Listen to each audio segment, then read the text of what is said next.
trouble not finishing books. But I've got 5 here that I'm about to talk about that I DNF. That means did not finish if you're new to the booktube acronym world. Hey, it's B. Welcome to my channel. Mama needs to read romance, but maybe not these 5 romances. Hey, so if you're new, which you almost certainly are because my channel is brand new, this is going to be a great video so you can see if you and I share some of the same interests in the Venn diagram that is book loving. I'm going to start with one that I've heard a lot about. I thought I was very excited because some of the booktubers who I adore were very excited about this book. I gave it a whirl and whoa, not for me at all. It's called Sweet Berries. No. This is what I learned. I don't like monster, and I'm guessing also alien love stories. She's a gal who does it with a minotaur. There's a lot of discussion about sex from like a medical almost standpoint, but instead of the medical words, it's more the street words. It's just a lot of description, maybe a little too much description. And then she hooks up with a Mothman. There's discussion of proboscis. You know, the next time I'm around a butterfly with my kids, I'm gonna accidentally think of this and be like, blah, I need to wash out my brain. It's so interesting because it just shows you like different strokes for different folks. Different people like different things. I think this was considered erotica. I've never read erotica before. I stick to the romance. And what I've learned is romance is about a love story. Erotica is about like a sexual awakening. But it's supposed to be a romance. It even said like a sweet tale. And I guess it's because the Mothman is very shy. But I mean, the anatomy. No, couldn't do it. Not for me. So again, I'm more of a historical romance fan, but I'm really trying to branch out. So I tried the Kingmaker Chronicles, which is a fantasy romance series. And I actually really like The Promise of Fire by Amanda Boucher. I believe that's how you pronounce her name if she's French.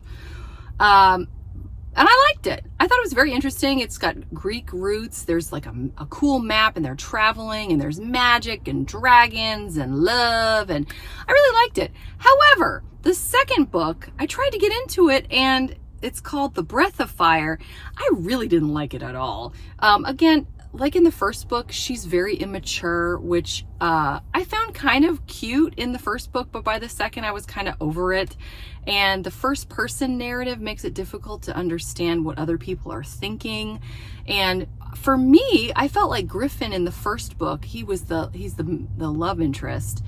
He was a very stable, sturdy, not easygoing exactly, but just kind of even keel kind of guy. And in the first several chapters of the second book, it's him like for a long time just having a temper tantrum about something she didn't tell him in the first book. And it felt like it went against type. It didn't feel like that was Griffin to me, that he would act like that. I mean, he just ripped up he was yelling and screaming at her for like a whole chapter and just throwing things, and that did not do it for me. And then they finally get together and it was not all that romantic to me. It was just sort of mechanical in my opinion. And then after that there's just so much talking, whereas before there was more traveling and adventure and there was a lot of talking and arguing. I couldn't go past that. And it's funny, I've read reviews and they were talking about how there's like too much action, so I guess I just didn't get to the action part. But for me, I just couldn't get past all of that, so had to be a DNF. Okay, I might be turning people off even more right now, but I'm gonna have to say the J.R. Ward series about the vampires, I really wanted to like that one because I want to try out paranormal romance too, but it just didn't do it for me. I don't like broody guys. I'm not interested in like people hanging out at a seedy nightclub. I don't care for hookups with people that like they don't even know who each other is. That is not my interest. I want a beautiful love story with, you know, people who aren't just clad in leather in a nasty nightclub and wanting to beat people up, and it was just too gritty and dark for me. So not my thing, but I really wanted to because there's like 17 books and I thought, ooh, vampires, ooh, paranormal romance, ooh, let's try it. No, still looking for the paranormal romance for me other than Twilight, because that was a while ago. and I know we've all moved on. My fourth book, Kismet by Lauren Blakely, I tried that one out. There's nothing I disliked about it per se, but I found myself, it's actually the one that I just did a video recently, I've got it linked above, that I was excited about for the Audible Originals. And it's got some great narration. Shane East, holy cow, please. If you want to stop this right now and listen to that guy's voice, go for it. That man, I felt like he could massage my feet with his voice. It was beautiful. But for some reason, I don't know if it was the writing, it was very much like, look, I'm in London and this is my life. I eat yogurt and I have friends. And then same thing with like, oh, I'm in New York and I have an apartment. It's a big apartment. It's not a big apartment. Blah, blah, blah. Friends, coffee, blah, blah, blah. I just found myself not listening. Every time I would try to listen, I'd be like, oops, I forgot to listen again. Oops, I kept losing my attention. So for me, I was like, you know what? There's so many books in the sea, and I just had to move on. So there you have it. My last one, I don't know if a lot of people know about. It's called Echo of Roses, which I was really excited about because it sounds like Outlander. This woman is gifted a pin and she rubs it and goes back into the 1400s. She meets a knight in shining armor. And I was really excited about this book because of the premise, but also because I love the author, Paula Quinn, who had done the Children of the Mist series, which I have linked above. Her Highlander romances are just top notch. But I don't know, there was something totally different about this book. I felt like the writing was really clunky. She does the third person omniscient, where it's always like kind of far away. At one point, the writing says, what should he do? And I'm like, are you asking me what he should do? Is this a choose your own adventure? This writing is just so confusing.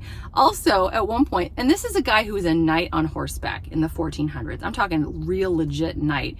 And he literally says during a battle, I'm not here to make friends. Are you a knight or are you a contestant on The Bachelorette? Anyway, I couldn't get past all of it, and I wanted to really enjoy it. I did flip to the end just to see if she decided to stay back in time or not, but because I was curious, but I just couldn't read the whole thing. So unfortunately that's that. Well, that's gonna do it for me. I really enjoyed talking to you about some of the things I didn't like. Hopefully you can see in some of my other videos things I do like. If you and I seem to have some of the same interests, maybe you'd want to subscribe, or maybe not, no pressure, I understand. But I sure do love talking about books. And thank you for joining me. Thanks for hanging out with me this long. And I hope you're doing well. I hope you're enjoying whatever you're reading. Let me know what it is. If you liked or disliked anything that I mentioned, I'd love to know. I'm very curious. In any case, have a great day. Take care. Thanks so much. Bye.